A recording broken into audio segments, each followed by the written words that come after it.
টুকরা প্রিয় প্রধানমন্ত্রী শেখ হাসিনার অস্তিত্ব রক্ষার জন্য, বাংলার স্বাধীনতাকামীদের সম্মান রক্ষার জন্য, আমাদের অতীতের সকল ব্যথা বেদনা ভুলে গিয়ে ঐক্যবদ্ধভাবে এই ষড়যন্ত্রের বিরুদ্ধে, এই জামাত শিবির বিএনপির বিরুদ্ধে আমাদের সার্বক্ষণিক রাস্তায় থাকতে হবে এবং আমাদেরকে ঐক্যবদ্ধ থাকতে হবে। কি ষড়যন্ত্র হয় তার বিরুদ্ধে, আওয়ামী লীগের বিরুদ্ধে আমরা দেখে নেব। আমরা বলতে চাই, আপনারা শুনে আনন্দিত হবেন, এই ছাত্র আন্দোলনের নামে যারা মাঠে নেমেছিল তাদেরকে এতদিন তাদের বিরুদ্ধে বা এটাকে মাথায় নিয়ে সরকার কোনো সিদ্ধান্ত দেয় নাই।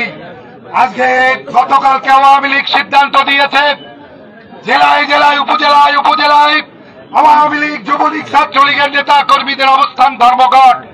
আজকের এই কর্মসূচি চলাকালে অনেক জেলায় অবস্থান কর্মসূচি চলাকালে আজকে অনেক জেলায় এখন আর সেই তথাকথিত আন্দোলনকারীরা নাই।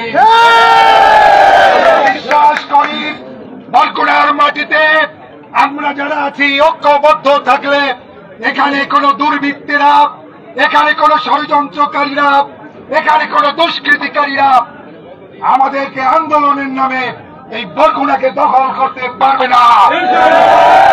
আমরা আছি, আমরা ছিলাম, আমরা থাকবো ইনশাল্লাহ।